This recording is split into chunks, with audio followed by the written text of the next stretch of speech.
Press the bell icon on YouTube and don't miss another update. Do you think the Muslim community over the last 5 years has somewhat retreated from its earlier demand? Because right now we don't hear as many voices from the Muslim community saying that a mosque should be built there. Do you think the Muslim community has been silenced, or as some voices in the community believe that it's a good strategy because the Hindutva forces are using this as a ploy to divide us and we won't give in, so let them make the mandir?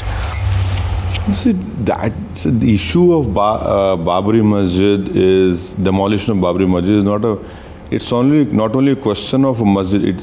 It is very important. It's a question of justice. Now, will you allow a wanton criminal act which led to demolition on 6th of December for people to get away with it? And we are not silenced. We are saying it is a question of justice. We are saying this is a title dispute. This is not a matter of faith. Let the court decide. And if the media is not portraying or are not giving enough space to Muslim voices, then why should the Muslim be blamed for it? But we firmly believe that this is a matter of justice, and justice should be done.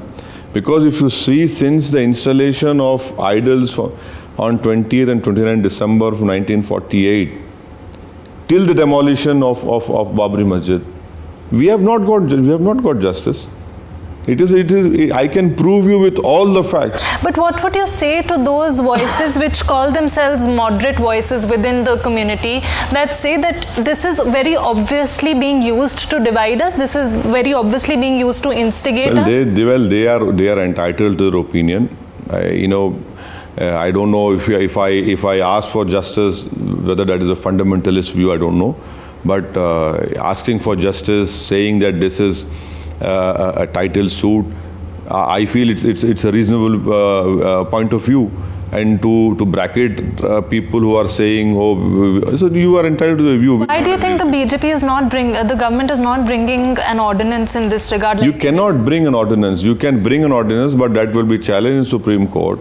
And it will be struck down, stay would be given, because you cannot bring an ordinance for one religion, for one religious place. That is what the Constitution says.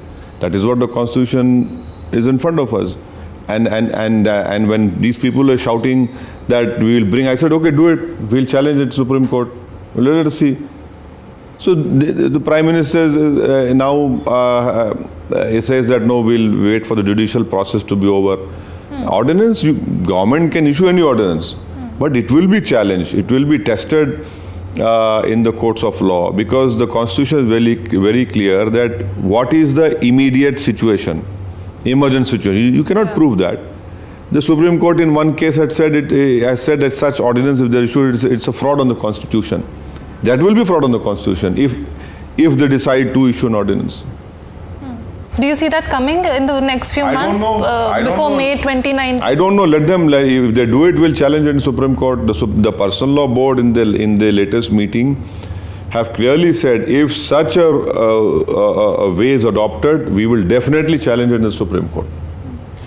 Mr. Owaisi, actor Naseeruddin Shah recently made comments about intolerance, and he got flack from left, right and center for it. What do you think? Do you think what he said was misunderstood? Also, more importantly, he made the point that my children are not even believers, and yet they will be clubbed and they will be targeted. Do you think in the process he ended up alienating even the believers among the Muslim community? No. You see, the question which I was asking myself, that here you have a person who openly says that he does not practice Islam, who openly says that his wife is not a Muslim, who has accepted that he has not taught his children anything about Islam. Now, if he is not being accepted, what will happen to Asaduddin Owaisi then? It is for all these moderate and liberal people, the so-called liberal people, to think about it. But do you think increasingly what we find even among the elite within the Muslim community is distancing themselves from Islam? कि हम मतलब इतने orthodox नहीं है, हम believers नहीं है, तो हमें क्यों ब्रैकेट किया जा रहा है? Do you think there's a tendency among No, that is your wrong view. I know many elite Muslims who are more religious than me. Name some, sir. There are many. I know it's not good to name them, but I know who are definitely more religious than me, who are more practicing Islam than me, and they're very good human beings as well. So I feel that I don't know which elites you are referring to, but the elites which I know, who are still playing a very, very important role in helping the community in solving the issues, are very much practicing Muslims. What I mean to say is that somehow it's become imperative when someone is making such a statement, it has become imperative to sort of underscore the fact that we are moderate Muslims or we are non-believers, so spare us. Is that the narrative? No, you see, I cannot speak on behalf of such people, but I definitely would like to tell you that India is a country where you have people who practice religion, who believe in God, cultures. More than 95% people are there. Now, if such people who feel that they don't want to practice their religion, good luck to you. But you cannot say that no, we are doing this, you follow it. No, we will not follow you, because it is for me to decide. And when after the privacy judgment, after the 377 judgment, right to choice is very important now. It is your choice to do it, but I cannot impose my choice on you. And I have chosen this religion, and I'll continue to follow it. But to say just because BJP is there, mob lynching is happening, there's all these stupid statements are emanating from the Sangh Parivar. So that is why we will come out and say, oh, we are not practicing Muslim. That is not the way to tackle these people. You have to, in the face of these people, you must stand up and say, no, we will practice our religion. We will continue to do what we are doing, and this is part of our culture. That is Article 29 of the Constitution clearly gives you that right. And this fear-mongering will not stop me in forfeiting or leaving my religion. That cannot happen. That will never happen. You have such people, maybe they are very weak, maybe they are afraid of these Sangh Parivar people. I don't know what vested interest they have, but as far as I am concerned, as far as 95% of Muslims are concerned, they are definitely practicing the religion. Right. And soon after this controversy, you rose to defend, in a sense, the rights of minorities within India when Pakistan Prime Minister Mr. Imran Khan sort of weighed into the debate, and you said that we don't need lessons from Pakistan on how to treat our minorities. Yes. Elaborate on that a little bit, because when lynchings happen and this kind of discourse is there in the country, then people across the world, including Pakistan, including the Pakistani Prime Minister, are watching. So do you think it's correct to sort of try and prevent them from... You have to understand one thing. When we criticize mob lynching, when we criticize killing in the name of cows, when we stand up and say that this triple talaq bill is an interference in our culture, in our religion, it is violating the constitution, when we stand up and ask for such a committee recommendations to be implemented, when we stand up and say that Muslims' life should be protected because right to life is a fundamental right. Now all these things, are they against my country or are they against the party which is in power? So one must differentiate between when I stand up and ask for all these things, it is not against the country, it is what the Constitution has guaranteed me, what the Constitution has promised me. Now, if Mr. Imran Khan, as the Prime Minister of Pakistan, he starts sermonizing us about how to treat minorities, then I would say that, जो लोग शीशे के घर में रहते हैं, दूसरों के घर में पत्थर नहीं मारते.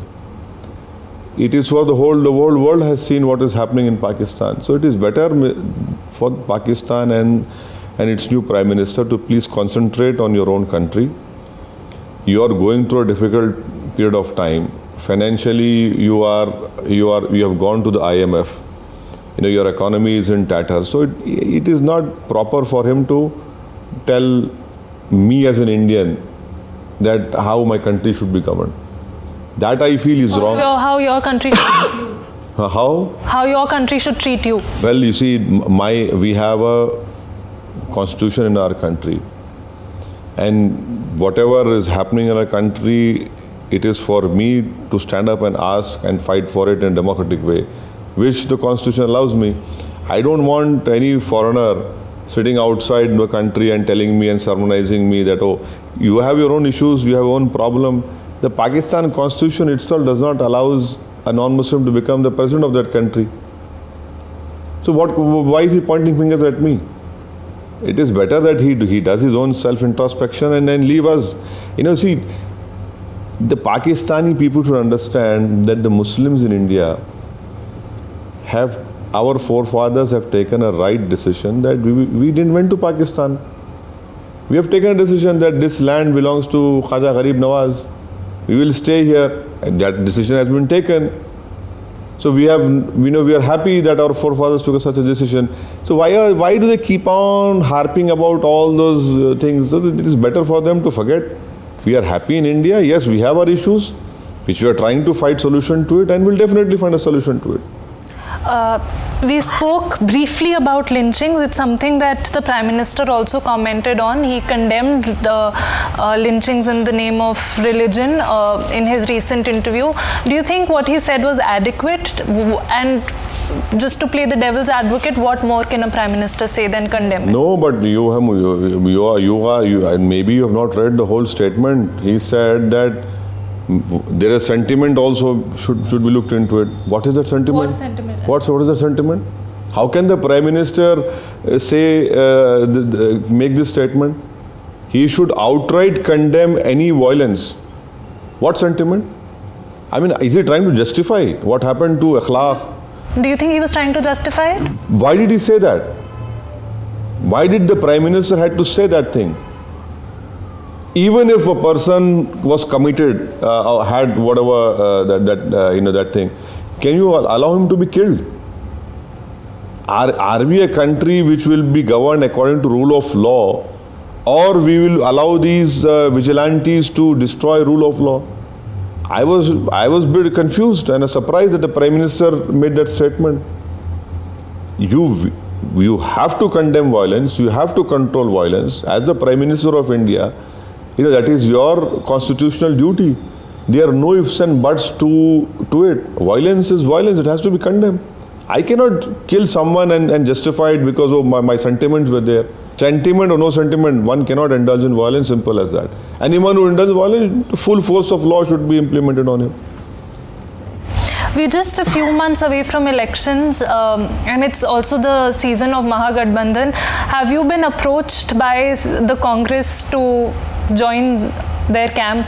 No, thankfully no. I don't want them to approach me, because after what the Congress president in the recent Telangana elections have called me a C team, a B team, a person who has taken money from BJP to contest elections.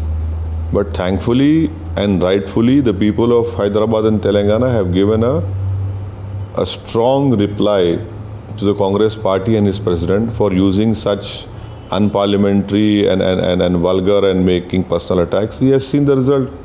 His party has been wiped out of Telangana. Now, if you call me a agent, B team, C team, you call KCR a B team, now this is the arrogance. And people have given a strong reply to them. So why should I see this whole argument, which I find, don't get me wrong, people based in Delhi, they feel that there are only, there can only be two parties, either it's BJP or Congress. This cannot happen in Indian politics. This is a huge country. When you talk about diversity, there is political diversity as well. And why should only they should be bipolar politics? Well, we know there are many parties, like TRS, like my party. You have regional parties. So a third front. No, third front, federal front, whatever you call it. But to say that it is only going to be BJP and Congress, I don't accept that, because 2009, Congress got a massive mandate. They failed to deliver. 2014, 280 plus seats, which I don't think so in my lifetime I'll ever see a single party getting that number of seats. So this country requires a government which is non-BJP and a non-Congress. Now, what I desire is a different thing, but end of the day, I feel that this is what India requires. Mr. Owaisi, very quickly in one line each, between now and May 2019, what would your one advice to the Prime Minister and what would your one advice to Congress President Mr. Rahul Gandhi be between now and May 2019? Stop playing politics on Sabarimala. Stop telling the country that one is a Hindu nationalist, another is a Janudharu Hindu. That cannot be the way this country can be governed. You cannot put your faith above other people's faith. And if you do that, that is not good for the pluralism and the ethos of this country. Mr. Owaisi, thank you so much for speaking to ThePrint. Thank you. Thanks a lot for watching.